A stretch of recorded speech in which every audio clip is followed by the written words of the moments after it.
Farg'ona viloyati xususida so'z ketar ekan, ushbu hududda yaratilayotgan bog'-rog'larni tilga olmaslikning iloji yo'q aslida. Davlatimiz rahbarining O'zagrostar Holding kompaniyasi faoliyatini tashkil etish to'g'risidagi qarori ijrosi yuzasidan viloyatda tashkil etilgan Quva va Farg'ona Agrostar mas'uliyati cheklangan jamiyatlari aynan shu maqsadga xizmat qiladi. Ayni paytda Mikrokredit bank hamkorligida viloyatning bir qator tumanlarida tizimli ishlar yo'lga qo'yilgan. Bu borada aniq misollarga o'tamiz. Farg'ona-Andijon magistral yo'li yoqasida Gulchi bola brendi ostida yo'lga qo'yilgan yangi loyiha orqali bir qator mahallalardagi 20 ga yaqin xonadonda yetishtirilayotgan gullar uchun doimiy bozor yaratildi. 5 yildan beri gulchilik sohasi bilan shug'ullanaman. 5 yildan beri biz mana shu yo'lni bo'yida zontilarda shtaqli iplarni sotardik gullarni.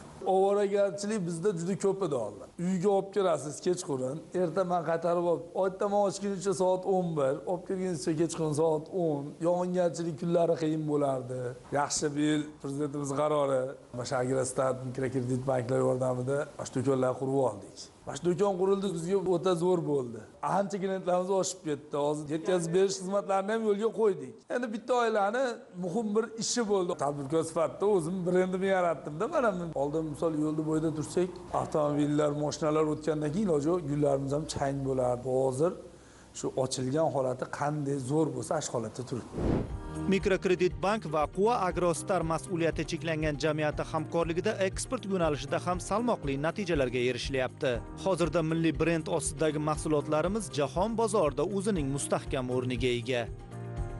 O'zagrostar Holding muassisligidagi Quva Agrostar mas'uliyati cheklangan jamiyati tomonidan Mikrokredit bank bilan hamkorlikda navbatdagi anor mahsuloti partiyalarini Yaponiyaning Tokio shahriga Ocean Trading Co kompaniyasiga eksportga tayyorlamoqdamiz. Yil oxirigacha 40 tonna anorga buyurtma olganmiz. 12-dekabr kuni 11 tonna anor mahsulotini eksportga yubordik. Ushbu anor mahsulotlarining sifati, hajmi va og'irligi jahon standartlariga mos bo'lishi juda ham muhim ahamiyatga ega. Sababi Costco kompaniyasi dunyoning 15 tadan ortiq rivojlangan mamlakatlarda o'z savdo tarmoqlariga ega. Hozirgi kundagi ushbu 40 tonna buyurtmani sinov tariqasida yuboryapmiz. Keyingi yilga 500 tonnadan 1000 tonnagacha bo'lgan buyurtma qabul qilishga tayyorgarlik ko'ryapmiz. Farg'ona Agrostar mas'uliyati cheklangan jamiyati tomonidan ham ayni paytda dehqonchilik sohasida zamon talablariga mos, ilmiy asosda yondashilgan yangi loyihalar ish boshlayapti.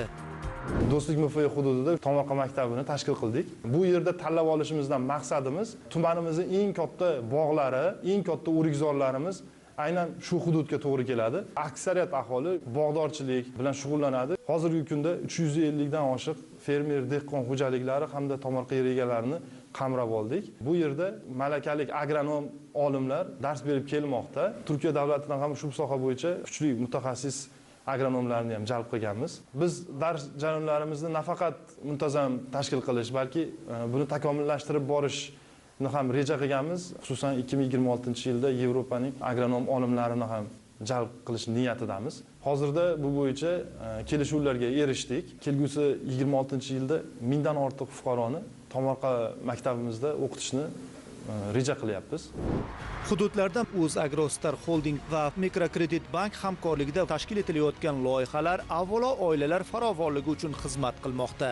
Qolaversa hududlarda o'z tajriba maktabiga ega. Bog'dorchilik ortidan millionlarga erishayotgan bog'bon va tadbirkorlar uchun haqiqiy ko'mak bo'lyapti. Biz ushbu yo'nalishda amalga oshirilayotgan loyihalar samarasi xususida keyingi sharhlarimizda yana alohida ma'lumot beramiz.